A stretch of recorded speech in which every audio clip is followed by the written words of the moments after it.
Patriots aren't in the Super Bowl, but that doesn't mean you can't still raise your game. You don't want to cook all day long. You'd like to find yourself a nice food hack. So today, we're going to show you a little trick how to hack cured meats. Meats that are already cooked. Cooked meats that you can throw some smoke on, add them to your meat and cheese platter with that beer, and kill it at the party. It's the middle of the winter. We're going to have you use pellets, hardwood pellets, 100% hardwood pellets. Here we've got a mix of mesquite and hickory. We're going to put those together in a little cocktail and throw them into one of these pellet mazes where you light one end and it slowly burns from one end to the next, basically allowing that small amount of smoke to sort of billow smoothly over the top of the meat and not burn too quickly. At this time of year, we're cold smoking, so we're just using the container to hold some of that smoke, but then with a little ventilation here that I have through the offset, it'll travel out there. So it's just billowing over the top of the food. It's not trapped on top of it. So what we do here is we go into my main chamber here, and we light the pellets. I've got a little propane torch here. Does a nice job for about 15 to 20 seconds. You can use your regular kind of stem lighter that you might use just on a charcoal grill. It just doesn't work quite as good. So what you're looking for here is the fire is actually going out, but you just get a little bit of billowing smoke. You can give it a little blow here to kind of make sure the embers are nice and hot, but then it's just going to slowly make its way around the maze. That's up and going. Close the chamber. We're going to put our food back here after we're finished prepping it. What we're going to do here is throw some smoke on the pepperoni. We'll look at this initially, and you'll be able to notice a little different sheen on this guy than there is this, because I've already taken off the casing. Why are we taking off the casing? Because we want to take on as much smoke as possible. So this has been sort of cut and scored here a little bit already, and are just going to rip that casing off so you've got it completely off. So it can take on a little better smoke. So one of the really good ideas here when you're trying to put a little bit of smoke on something that's already cooked is you want to get as much surface area available as possible. These are dense meats. They're not going to take on a lot of smoke like you would a pulled pork or a brisket or something like that that's fattier and looser. All we're trying to do though here is break this open so that you've got that surface area to work with, so it can take on more smoke. But I didn't cut it all the way through intentionally so, because once it's taken on the smoke, we're going to close it back up and then wrap it, store it for a week so it's ready to go on Super Bowl Sunday. All right, we got our little pan of meat here, and we're going to take a peek at how those pellets are doing. The maize has begun to smoke a little bit, so you're getting nice sort of billowing smoke. We're going to pull out one of our little trays. Here, pepperoni here at the back, the summer sausage, and then the sopressata are all going to go approximately the same amount of time. All right, so now we're going to put the meat away here. We're going to close up the smoker. And understand here, folks, this isn't like a recipe necessarily where there's a prescribed amount of time. We're going for punch here on Super Bowl Sunday, so I'm going the full 6 hours with the mesquite and hickory blend. Then we come back, wrap them up, leave them for a week, chop them up, though, for Super Bowl Sunday.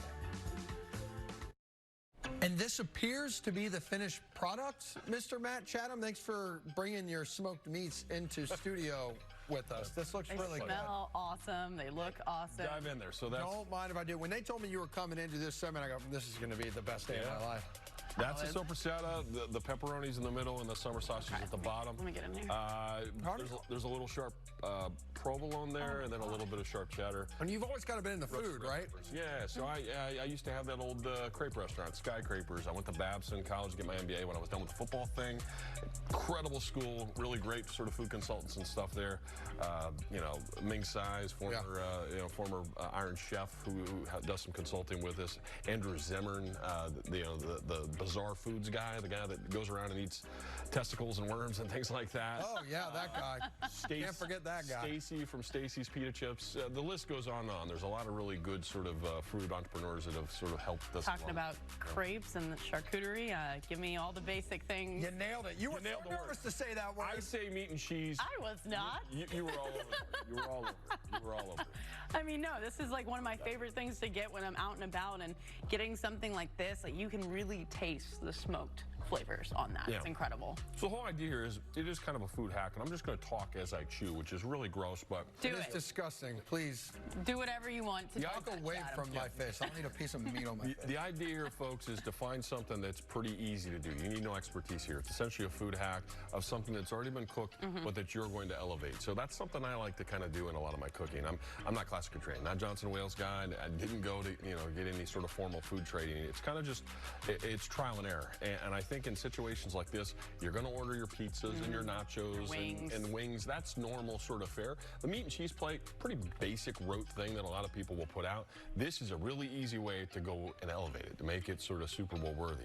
You can do this for parties throughout the year, but it's basically a no mess kind of thing. If you can light pellets and you have any kind of grill, this doesn't have to be a smoker. I know in our segment there they were showing the big smoker in my backyard. This can be with your propane grill. This can be with your charcoal grill. This can be in really any kind of container where you just offset, because you're not creating heat. That's kind of the cool part here. You're not warming the food. This is cold smoking.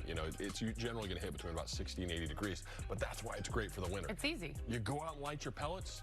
You put the food alongside of it. I did mine for 6 hours. That's what we showed in the segment. You can go as light as 2 or 3 hours. That's what I mentioned there, where there's no formula. There's not like a hardcore recipe here. It's just your taste. But you throw a tray like this out. I do it at parties all the time, and that'll be the first thing to go.